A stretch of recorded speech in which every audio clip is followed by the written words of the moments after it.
Hi guys, this is Dr. McGuire, and I'm going to go ahead and do this screencast so that we can save some time on the very first day of PEDS, and I can go over the syllabus so that you guys know what is expected of you during spring break. So let me go ahead and open this up.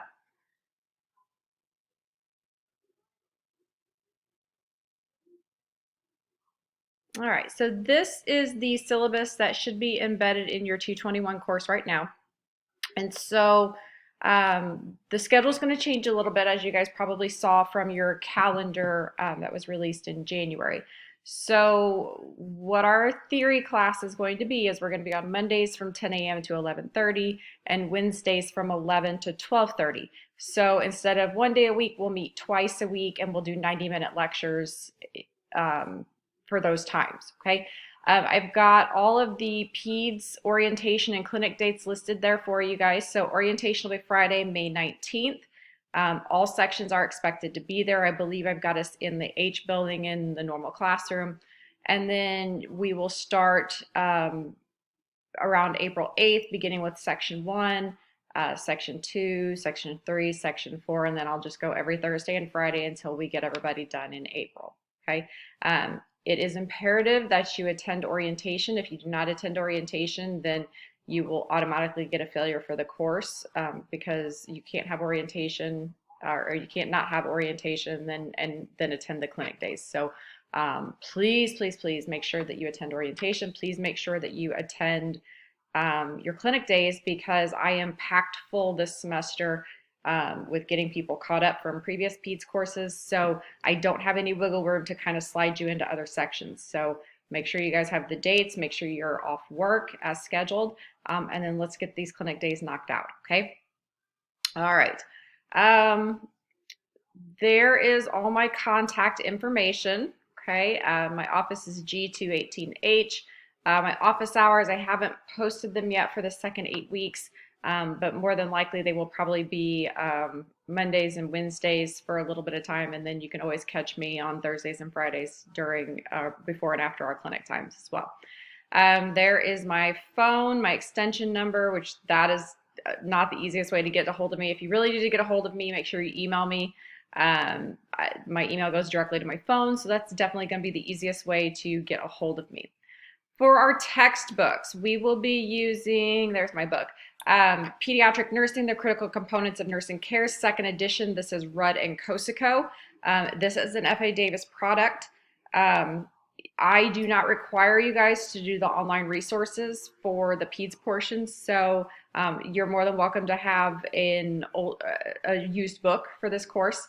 It is set up very similar to the OB book, so if you didn't like the OB book, chances are you're probably going to feel the same about the PEDS book. What I have found out with the PEDS book is that it leaves a lot unsaid. So it really is going to be imperative that you guys attend class so that I can fill in all the gaps that are missing in the book. So you really need to be coming to class as much as you possibly can so that you're not missing out on any vital information. For the other things, you'll have an ATI associated with this course, so make sure that you are in that PEDS ATI book.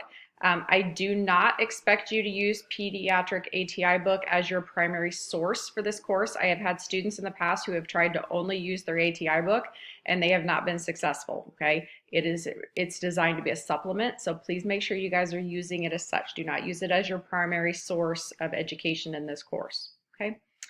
Course description, what we're doing is we're dealing with the health and wellness of children, beginning with the neonate period, infants, all the way through adolescence, which adolescence, technically, depending on the book that you're looking at, can be someone in their early 20s, okay? So that's the time frame that we're going to be looking at here. End of program student learning outcomes, you guys can look at those. They're exactly the same from what we saw on OB. There's no changes there. And then I've got my topics outline, okay? For the topics outline, I've got the very first thing we're going to do is growth and development, and then I'll kind of work through family dynamics, and then we'll get into the body systems themselves. So this is the topics that I actually am covering. This is probably not the order that I'm doing it in. When we switched books, I decided to change the order of how I presented things. So the topic line may be out of sync from what I've actually got posted on my schedule. All right, let's skip through OB and let's get to pediatrics. Okay, so the way this course is set up, I've got it done by modules, okay? Each module is going to represent one exam. There's going to be 4 exams in this course, so you'll have 4 different modules. So the very first module is going to be pediatric growth and development and communication, okay? So the very first chapters we're going to cover will be chapter 3 and then chapters 6 through 10. Now, growth and development is a course that you should have had already at the PN level. I think you guys call it life cycles. So I do not cover that in course. It is expected that you will cover those chapters on your own. So I know that you guys have spring break, but it's not technically free time for you, okay? You really need to be utilizing spring break to go through these chapters because pediatrics, these exams come very, very quickly, okay? So please make sure that you set aside some time on your spring break to go through chapters 6 through 10 because I will not cover those in class in front of you. So the very first chapter that I'm going to cover on the very first day of class will actually be chapter 3, okay? Chapter 3 is a very short chapter, and when I'm done with it, that will wrap up the exam 1 content, okay? So please make sure you guys are using your time wisely in this course and that you are setting aside appropriate time to study, okay? Module 2, that's when we're going to get into the body system disorders. So that will be your GI disorders, your renal disorders, hematologic, immune, neoplastic disorders like your cancers, and end-of-life care. So that will be everything that's going to be on module 2 or exam 2. Module 3, we've got respiratory, cardio, and neuro, okay? Only 3 chapters. But seeing that there's only 3 chapters on there, that should make you kind of think, those are probably pretty big body systems, okay? So there's a reason that there's only 3 chapters on exam 3 because respiratory, cardio, and neuro are humongous chapters in pediatrics. And so I wanted to make sure that you guys had plenty of time to go through the disorders and that I didn't overwhelm you with too many body systems. And then module 4, that will be the final exam in this course. That will be dermatologic, communicable diseases. Those are like the things that you get if you don't vaccinate. So measles, all that stuff. Musculoskeletal disorders, endocrine disorders, mental health, and then reproductive and genetic disorders. And then that's it, okay? There's 4 exams. It's not a comprehensive final because you have an ATI associated with this course. So your final exam will just be those final 4 or final 6 chapters that I've got listed there at the end. Okay, course schedule. I've got it done by weeks. So what you have to remember is this is a 90-minute class. So it's going to feel very choppy because I can lecture this as 3 hours or I can lecture it as 2 90 minutes. And so I just kind of leave the schedule as is. So on Mondays when I finish lecture, it may feel unfinished. I will finish it on Wednesday, okay? So that's why I have it set by weeks rather than days. So week 1, like I said, my expectation is that you will come into class ready. You will have chapters 6 through 10 read. And then I will cover chapter 3, that's the communications chapter. And then I will start right in with GI and we'll be getting into the GI or GU or renal system, okay? There we are on week 2. That will be your first exam. My exams usually come every other week, so you can expect them on 2, 4, 6, and 8. Okay. I will also be giving you med calculation quizzes. They're 10-question quizzes. You will get them with your exam 1. So you'll take exam 1 and the med calculation quiz at exactly the same time. Okay. Exams, at least the first 3 exams will be about 50 questions each. So you should have plenty of time to finish a 50-question exam in addition to a med calculation exam. Okay. Exams will be on Mondays. You'll have an hour to take them. That still leaves me 30 minutes to do lecture, and I will lecture those 30 minutes. So after your exam, do not leave, okay, because I plan on utilizing those 30 minutes of lecture just so I can get all the content in. All right, and then that's just kind of be how the semester is going to progress. So like I said, you'll have exam 1 on week 2. I do give quizzes. Typically what I do for my quizzes is I give your quizzes on Wednesdays. So I try to keep it pretty uniform where I have exams on Mondays and quizzes on Wednesdays, just to kind of make sure that, you know, it doesn't get too off schedule. But that does not mean that I can't give you a quiz on a Monday, okay? I just tend to not do that. So I will probably tell you on Mondays what I'm going to quiz you over on Wednesdays. So again, it's really important that you guys come to this class because there's so much content that I'm going to cover, and I just want to make sure that you guys don't miss anything in the process. So here's the schedule. Like I said, we're down to week 6. There's exam 3 with med calculation 3, and then exam 4 will actually be during finals week. I don't have a med calculation quiz for this exam. It's going to be a bigger exam. I want to say it's going to be about 75, 80 questions, give or take. So I will not give you a med calculation quiz on that day. And then again, you'll have an ATI for me for this course. And once I sit down with the rest of the ADN faculty, I'll be sure to get those dates out to you when I can. So methods of presentation, like I said, most of the time for peds, it's straight lecture for the most part. I cover about a body system an hour is kind of how this will flow. So there is a lot of lecture, a lot of just me talking. So I apologize in advance, but guys, we have an entire book to cover in less than 8 weeks. So we're going to be booking it to get done. All right.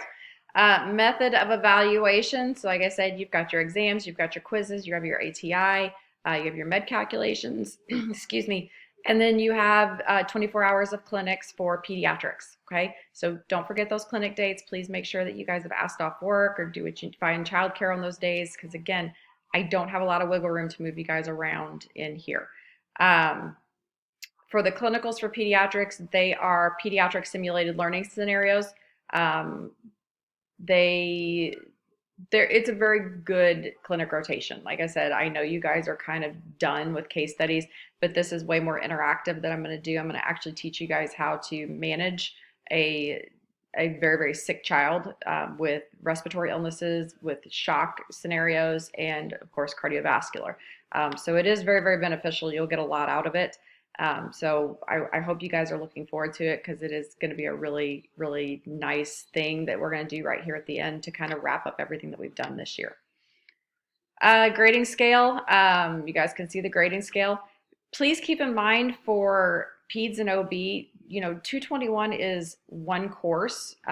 So you're only going to get one grade for us. But you need to remember that you have to pass both individual components. So you have to have a 78 in OB. You also have to have a 78 or higher in pediatrics. And then Dr. Horker and I will get together at the end of the semester. We will average the 2 grades, and then you'll only get 1 grade for 221. Okay, so it's like all your other courses. I just want you guys to remember that there are 2 components, and you do have to pass both components separately. Pediatric grade calculations. So what I'm going to do is you're going to have exams that are going to be worth 70%, quizzes that are going to be 20%, and then I've decided to make the med calculations 10% of your overall score. So if you can do math, great. That's going to help boost your score. If you cannot do math, this could potentially sink you in this course. Okay. So if you need some help with med calculations, come meet with me. We can figure out where you're going wrong with this. But guys, I expect that you know how to do dosage calculations. I don't think it's very nice to overdose children. I don't think it's nice to overdose anybody, but especially in pediatrics, because we have such a very narrow window of therapeutic doses, you have to know how to do dosage calculations in peds. So again, if you need some help, get a hold of me and we will try to get you guys some help in med calculations. So as I said, you have to have a 78 or higher to pass this portion. And then, of course, you guys know the rule. You have to have 70% or better on each individual course of exam. If you fail to get above a 70, it's an automatic failure for pediatrics. Okay, that's nothing new. You guys should know that by now. For the ATI, you guys know you have to get at least a level 2 or higher. And I will schedule your ATI sometime during finals week. I will be fair about it. I try not to ever give exams on the same day as somebody else. So again, usually what we do, your ADN faculty will get together and we'll find a schedule that we think is going to work with your schedule. Okay, again, we'll do our best. In order for attendance, like I said, you're going to miss a lot if you miss my class. Okay, so my expectation is that you will attend daily. In terms of exam reviews, I don't do exam reviews unless you come to my office and look at the exams. It takes way too much time up in class, so I am more than happy to show your exams as long as you come during my office hours or you make a specific appointment and you can review your exams that way. For absences, Dr. Horker and I have you do article reviews for the content that you missed that day. It's pretty painful to do that. So again, I suggest that you come to class every single day so that you aren't doing article reviews on top of the reading and the additional things that you have to do for class. All right, so for the exams, as I said, there's 4 exams in this course. Most of my exam questions are going to be application-based, usually involving patient care scenarios. Most of what I'm going to do is multiple choice, maybe some select all that apply, but I can do any and all formats, okay? You are required to have a score of at least 70 on each exam. For any score below 70, you'll automatically receive a failing grade for ADN 221. If you miss my exam, okay, this is the same rule for cardio that we had. You have a 3-point penalty and then 1 additional point each day that you delay taking the exam.